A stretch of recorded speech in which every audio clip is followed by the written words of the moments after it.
매일 성경 묵상 나눔 8월 7일 금요일입니다. 이사야서 21장 1절에서 17절까지가 오늘의 본문입니다.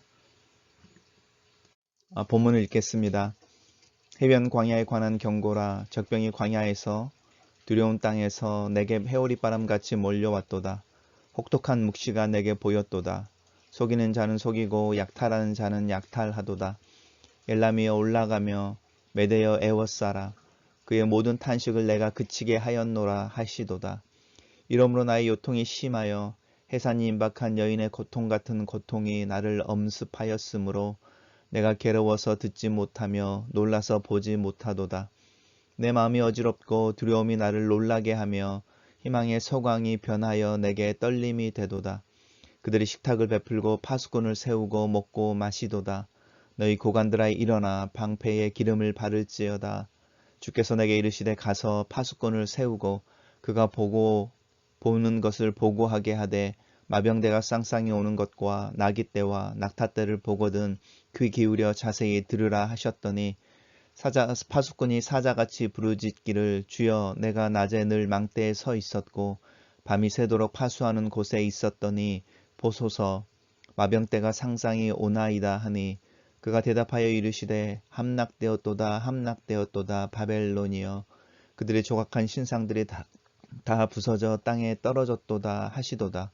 내가 짓밟은 너여 내가 타작한 너여 내가 이스라엘의 하나님 만군의 여호와께 들은 대로 너희에게 전하였노라.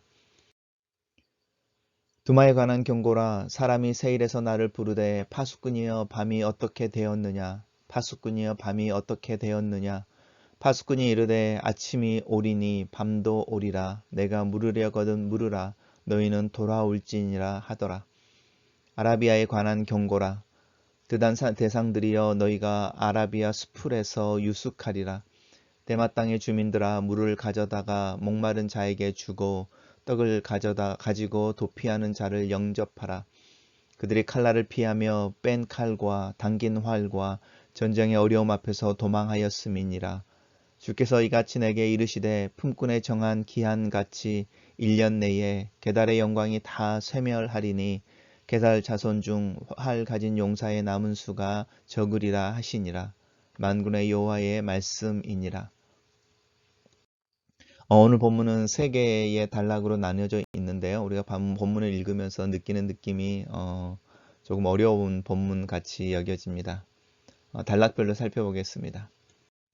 첫 번째 단락입니다. 해변의 광야에 관한 경고라 이렇게 이야기하고 있습니다. 이 해변의 광야라고 하는 곳이 어디일지 정확하게 이렇게 명시되어져 있지 않는데 본문을 이렇게 읽어보면 어디인지 대강 짐작할 수 있습니다.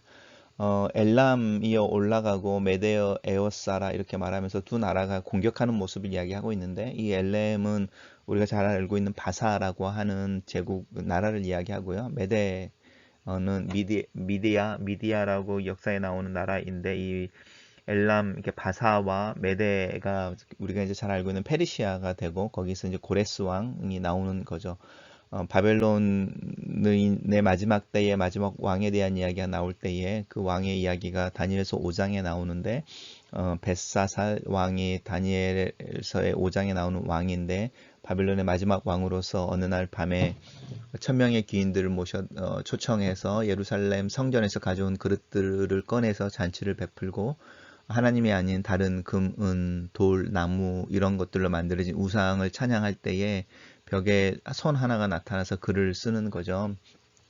그 글에 놀란 이 벳사살 왕이 불러서 이제 해석을 하고 싶어 하는데 해석을 하지 못하는데 다니엘을 불렀을 때 다니엘이 메네 데겔 우르바신 이렇게 이야기하면서 저울에 재봤더니 네가 기울었다 이렇게 말하면서 오늘 밤을 넘기지 못할 것이다 라고 말하는 장면이 나오는데 이제 그러면서 다리오 왕 메데 사람이라고 하는 다리오 왕이 이제 바벨론을 통치하게 되고 이 다리오 왕이 죽고 나서 우리가 잘 아는 고레스 왕이 이제 등장하고 그 바벨론 포로로 끌려갔던 유대인들이 귀국하게 되어지는 그런 역사적인 현장이 있는데 그 일이 벌어지기 전에 오늘 본문을 통해서 그 부분에 대한 예언, 그 바벨론이 멸망에 대한 예언이 조금 더 구체적으로 나오는 장면입니다. 근데 이제 이 이사야는 내 요통이 심하고 그 해산에 임박한 여인 같은 고통 이렇게 말하면서 이 묵시에 대해서 이야기하는데 혹독한 묵시가 내게 임했다 이렇게 말하면서 바벨론의 멸망에 대해서 이야기할 때 그 멸망이 이렇게 굉장히 고통스럽고 또 뭐라고 그러죠? 잔혹할 것이다. 이렇게 그런 이야기를 오늘 본문에서 본문 서두에서 단락 서두에서 하고 있습니다. 첫 번째 단락의 두 번째 부분인데 이제 그들이라고 나오는 거니까 아까 말했던 바벨론의 어떤 고관들이죠. 고관들이 이제 그 잔치를 베풀고 이럴 때에 파수꾼을 세워놓고 자신들이 먹고 마시는데 일어나서 방패에 기름을 발라라 이렇게 말하는 건데 이 방패에 기름을 바른다는 것은 고대의 전쟁터에 나가기 전에 방패에 기름을 발라서 적군들이 내리치는 칼날을 방패로 막았을 때에 그 미끄럼 때문에 칼날이 이렇게 비껴나가는 그런 부분들에서 전쟁을 준비해라 이런 뜻이죠. 그러니까 결국은 5절에서 이야기하고 있는 것은 이 바벨론이 얼마나 나태하고 또 향락에 빠져 있어서 그들의 어떤 쾌락의 밤 그리고 그 밤이 하나님의 심판이 시작되어지는 날 이렇게 이야기하는 거죠. 그러면서 6절에 하나님께서 이사야에게 이야기를 하기를 파수꾼을 세워서 그 파수꾼을 통해서 이 마병대가 쌍쌍이 오는 것과 낙타와 나귀와 낙타떼를 보거든 이렇게 말하는데 실제로 역사적으로도 이 페르시아의 이 기병 특별히 고레스나 뭐 다리오의 기병이라고 하는 기병대가 메인 군사력이었다라는 기록들이 있습니다.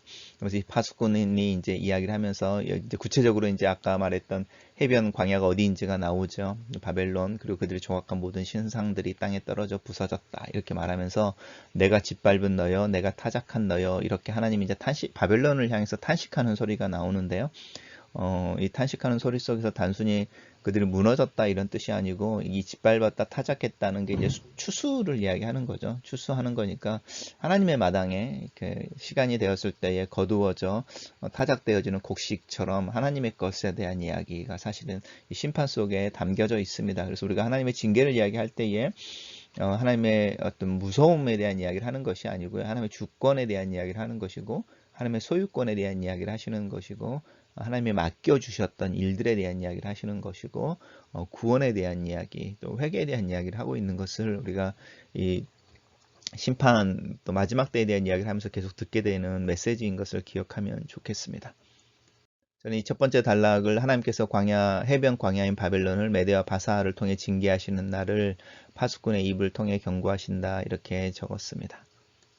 두 번째 단락입니다. 두 번째 단락은 두마에 관한 경고라고 말하면서 나라가 바뀌고 있는데 이 두마가 어디냐라는 거죠. 우리가 잘 들어보지 못하는 나라입니다. 그런데 이제 세일에서라는 말이 나오면서 이제 이 두마가 어딘지를 나타내 주는데 이 두마는 이제 에돔을 이야기하는 겁니다. 왜냐하면 이 세일이라고 하는 것이 에돔을 이야기하는 도시이고요. 에돔을 이야기하는 지역입니다. 에돔 사람들 또한 파수꾼 이야기를 하는데 이제 바벨론에서는 파수꾼을 세워놓고 자기네들이 향락과 쾌락에 빠졌죠. 그래서 거기서의 파수꾼은 이제 뭐라고 그러죠? 이렇게 망대에 서서 경계를 서는 사람들 이런 거라면 이 파수꾼이라고 말하는 이 에돔에서 파수꾼을 이야기하는 사람들은 그야말로 밤을 지키는 사람들인 거죠. 그러니까 경계를 서는 사람들이 두 종류는 아니는데 무슨 일이 일어날지 감찰하는, 정찰하는 아니면 이렇게 탐지하는 그런 사람들이 있는가 하면 두 번째는 실제로 성벽을 지키는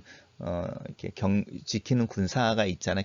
종류가 다른 파수꾼이죠. 그래서 여기서 이제 이야기하는 파수꾼은 성벽을 지키는 군사들, 밤에 이렇게 경계를 서는 군사들인데 그 목적이 수비에 있는 사람들인데요. 이 사람들에게 이제 물어보는 거죠. 밤이 어떻게 되었느냐? 밤이 어떻게 되었느냐? 이제 이렇게 물어보는데 밤이 어떻게 되었느냐라는 질문의 뉘앙스를 한번 상상해 보십시오. 지금 몇 시인 거냐? 이렇게 물어볼 때 그 말 속에 어떤 안 끝났으면 좋겠다 이런 말이 만약에 바벨론에게 있었다면 이 두마라고 말하는 에돔 사람들에게는 언제 끝나냐 이런 뉘앙스가 사실은 담겨져 있습니다.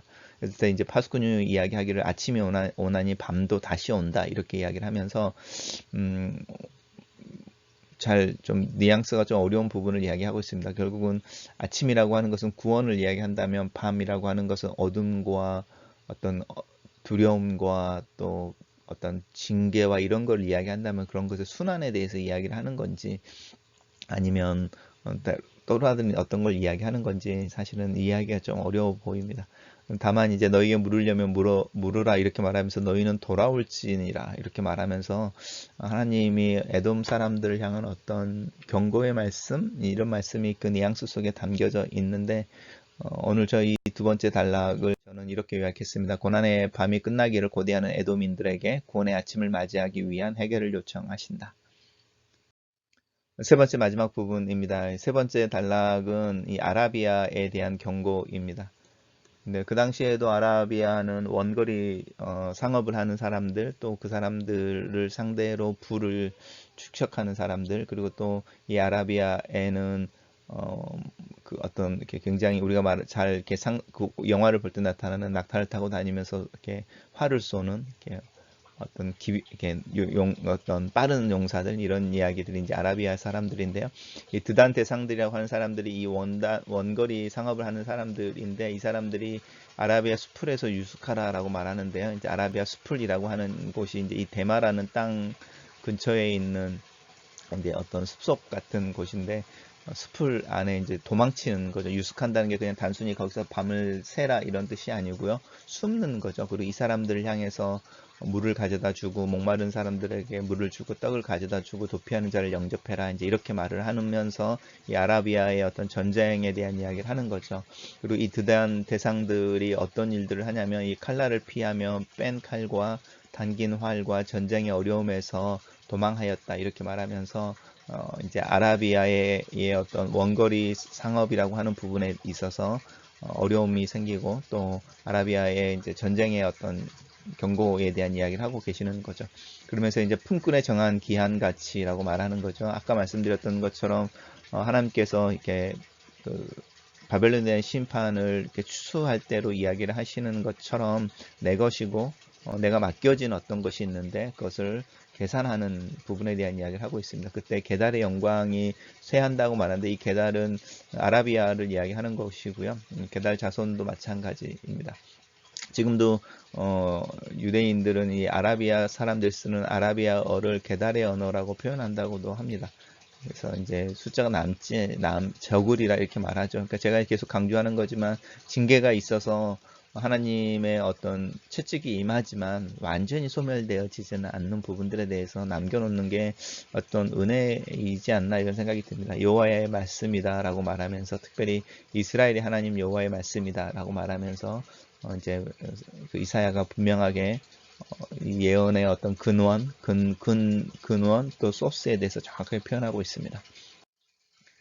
저는 이 세 번째 단락을 아라비아가 징계를 당할 때 원거리 상업이 멈추고 부와 군사력에 근거한 영광이 쇠할 것이다로 정리해 봤습니다.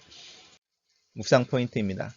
다시 바벨론에 대한 경고이다. 바벨론이 바사와 메대로 대표되어지는 페르시아에 의해 멸망할 것을 예언하고 있다.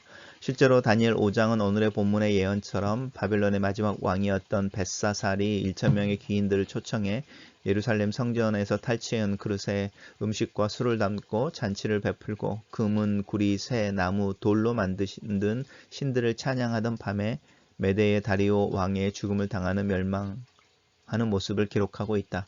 하나님께서 세우시는 파수꾼은 밤을 깨어 지키는 자이다. 이 세상의 밤이 깊고 고난의 밤이 깊고 잠이 깊이 들어 돌아가는 주변 상황에 대해 무지한 어둠 속에 홀로 깨어 있어서 상황을 파악하고 무슨 일이 일어날지를 살피는 자가 바로 파수꾼이다. 성경에서는 이 깨어 있으라라고 권면을 반복하고 있는데 이런 의미에서이다. 하나님께서 세우시는 파수꾼, 이 시대 이 상황 속에서 하나님이 하시는 일과 어둠 속에서 진행되는 일을 파악해내는 파수꾼의 삶을 살고 싶다.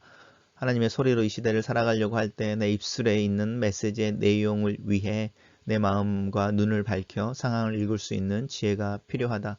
주님께서 나에게 명철과 지혜를 더하여 주시기를 기도한다.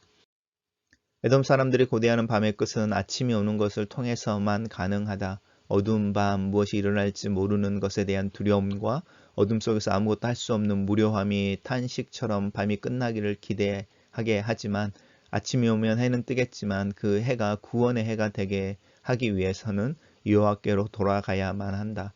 구원은 여호와에게서 나오기 때문이다. 에돔 사람들에게 등장하는 이 파수꾼의 역할은 밤을 감시하는 자가 아니라 침략으로부터 성을 지키는 자들인데 이들의 수고 또한 하나님께서 함께하지 아니하시면 아무런 소용이 없다. 여호와께로 돌아가자. 조금 더 그를 찾고 그 앞에 머무르는 시간을 늘려가자. 세 번째 묵상 포인트입니다. 원거리 상업을 하는 사람들, 상인들의 모습은 성경에서 자신들의 계획을 의지하여 프로젝트를 진행하고 그 성취를 위하여 노력하는 이미지로 등장하기도 한다.